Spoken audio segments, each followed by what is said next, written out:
Hello and welcome to the COVID-19 podcast. Now, this is a podcast where we talk anything and everything COVID-19, as well as debunk myths related to the pandemic. Now, this is, of course, unfortunately, the final episode of the COVID-19 podcast. We have given you a series of podcasts related to COVID-19, debunking myths, and obviously just informing you on anything and everything COVID-19. Today, we are talking why Namibians are reluctant, reluctant to be vaccinated. My name is John-Colin Namene, and the man that you can hear laughing in the background is Enoke Kaumba. Hi, Enoke. How's it, John-Colin? I'm good, and you, man? I'm okay. I don't know if I'm okay or said.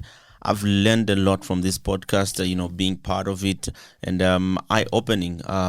Same. I'm going to come out just now and say that I was also one that was very, very hesitant, like the first hesitant not to take the vaccine. And then this project exposed how stupid I was, if I may say. Of course. I really felt stupid when I found out, it's true, man. Yeah. What am I thinking? Look. So, yeah. I think it's because I remember we had this conversation on the conversation, no pun intended. Yeah. Where I'd asked somebody from the Attorney General's office, why they are only considering mandatory vaccination right now, right? But I think the crux of that answer is that this is the first time in a very long time across the ages where we've had a deluge of pandemics where a pandemic has affected the entire world. We've had malaria, we've had HIV, we've had TB, we've had polio. And some of those have been world-affecting pandemics, but they haven't changed life the way we know it, the way COVID-19 has. They haven't tested constitutions. You understand? They haven't gone to that extent. So. I mean, we once had a COVID-19 podcast that spoke about the threat of democracy. Yeah. No other pandemic has threatened democracy. No other pandemic has threatened the economy the way this one did. No other pandemic has threatened social life the way we know it. I mean, human beings are not allowed to greet and kiss each other anymore.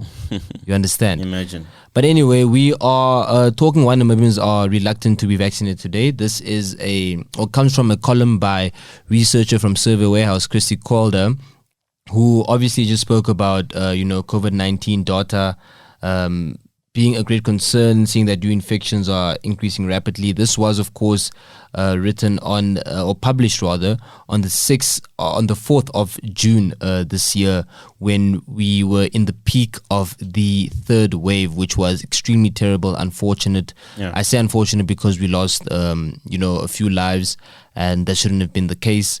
But it is what it is, and it is what it was. We're hopefully looking forward to a future where more people will be vaccinated, and we just learn more about the pandemic and the virus itself, and by virtue, obviously, live better and get to some semblance of normality.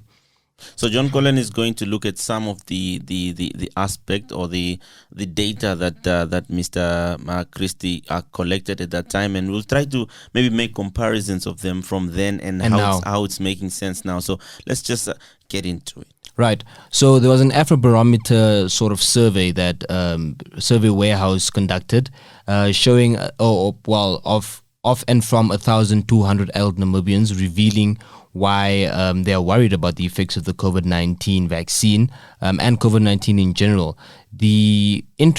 One of the interesting statistics that we found from this is that 4 in 5 adult Namibians at the time, which is 86% of the population, worry that they or someone in their household will become sick with COVID-19. Many more, 92%, worried that their household's economic situation will be negatively affected, and that the country's overall economic situation will be negatively affected as well. I think that goes without saying. I think that probably is everyone within the Namibian population. But just to dive a bit deeper into the statistics, Namibians were divided on whether it is likely that they would get vaccinated, even if the government says the vaccines are safe. Half of the population reported that they are unlikely to get vaccinated, while almost the same proportion, which is 48%, are likely to get vaccinated, and the remainder, which was 2%, were unsure. Just before Enoke and I get into a conversation, more than 3 in 4 adults or adult Namibians reported that they are worried that companies that make vaccines for COVID-19 will try to test them on ordinary Namibians, even if they have not been proven to be safe. So this spoke to a lot of vaccine hesitancy, especially during that time, right? I mean, that time I think we only had Sinopharm and AstraZeneca. Yeah. Now we have Johnson & Johnson and we have Sputnik as well, but Sputnik was recently, barred because of some controversy. But I still do think that Namibians seem to be quite hesitant to get vaccinated, and obviously it speaks to this. It speaks to the conspiracy theories around companies sort of testing the COVID-19 vaccine on the general public, using them as lab rats. There are obviously some conspiracies saying that the vaccines have chips in them,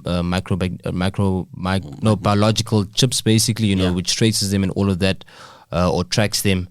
But I think till this day, look, obviously the numbers are increasing just in terms of our vaccination rate, but there is still a form of hesitancy. What do you think? And I also think that the introduction, the way it's being introduced, I think it should have been done better, but I don't know how it should have been done better, but that's just my thinking. Because the introduction of mandatory vaccination that the government is playing at is also playing to that as well, as to the hesitance. Some people now are being fueled again. I think there was another podcast on that.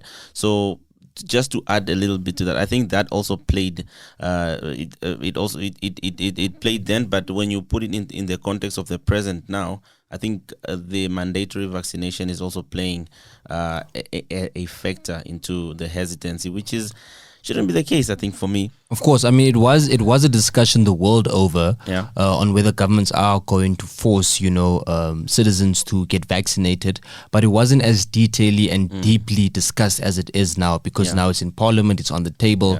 So the Namibian government is really looking into the possibility of mandatory vaccinations.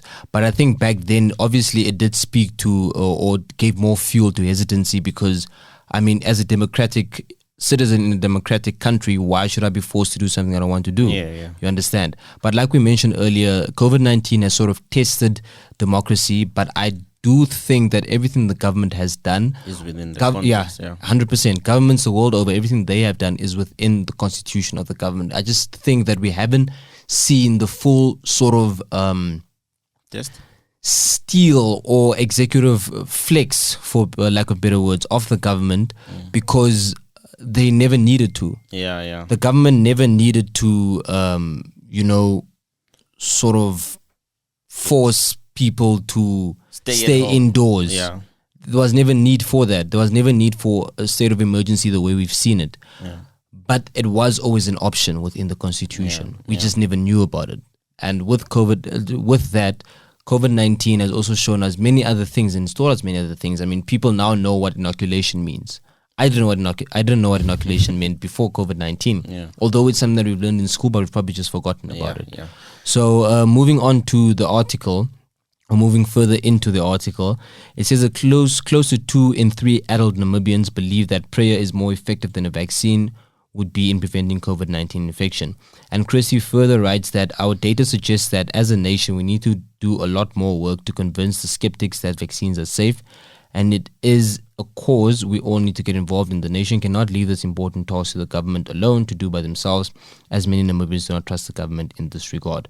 Civil society and particularly faith-based organizations need to become involved, as they have a crucial role to play in if the nation wants to get back to life as we once knew it. 100%. Look, I think we've just on our part we've done quite a lot, and I think the little number of increase can be attributed, if I can speak from a speculative point of view, because of what I've seen, and then when you look at the numbers that have now literally risen up because of what we've done, this podcast, our articles, the front pages of more, not even our newspaper. I think you said it the other day.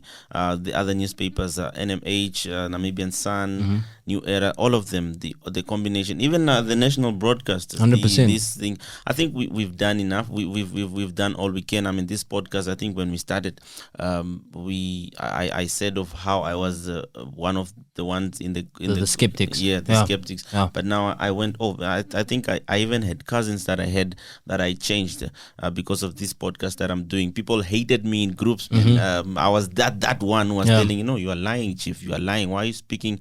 Of without any scientific evidence? You're not even a scientist. So I think we've done enough. But as Christy says, a lot needs to be done towards us if you would like to reach herd immunity. Our plan was to reach herd immunity, I think, by this December. But by next year. By next year this time. Thank you. Next year this time. And look, I mean, chances are that we might not reach herd immunity by then. We might not reach 60 to 70% of inoculation in the country.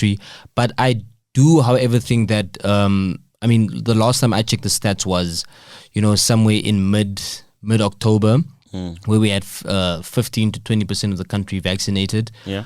Which I think is pretty decent. Seeing how many skeptics we have in the country, how much fake news is sort of going around and all of that. So I think it's pretty great. It's pretty okay. But it shows that the country is still very hesitant. But I do think we're doing great. Probably at a slow pace, not at the pace that we want it to be at. Yeah. But more Namibians are open to get vaccinated right now. I think, though, however, the fact that the country is open now, curfew has been sort of erased, suspended, restrictions are relaxed. People are becoming more and more complacent, and by virtue of that, I think that sort of plays into people's mental and thinking, with the notion that COVID-19 is gone. Yeah, with that said, let's just maybe put this the final discussion point. I did have a podcast with Charmaine about preparing for the fourth wave. What you just said that. Do you think, I know you're not a doctor, you're not a statistician, just your journalistic skills must come in play. Do you think we might get experience a fourth wave? A fourth wave, God forbid. Yeah, really, we really hope that doesn't happen. But look, this morning I was reading something from the Sowetan, right? Times, yeah. No, just the Sowetan. Oh, okay. Yeah, the Sowetan.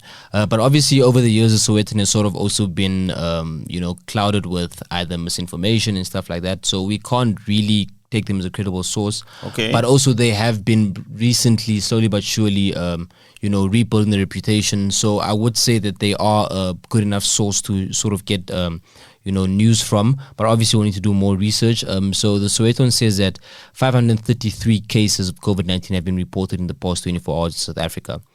Oh yeah, I also saw that in the morning. Yeah, 100%. Yes, so that speaks to the possibility of the fourth wave starting. This is how it started. Now, this is how it started. Exactly. Because we were getting reports from South Africa about the new strain. Exactly. And then when winter came, we got in panic ensued, and we all know December has rain, and rain there we go. Is cold. There we so go. I think I think what's important to understand here is that when South Africa sneezes, Namibia catches the flu. Yeah. Right? Wow, is that a metaphor? That's a metaphor. That's a metaphor. Nice yeah. metaphor. But so when South Africa, and I hope it's an if, South Africa experiences the fourth wave, it's almost inevitable that Namibia will. Yeah.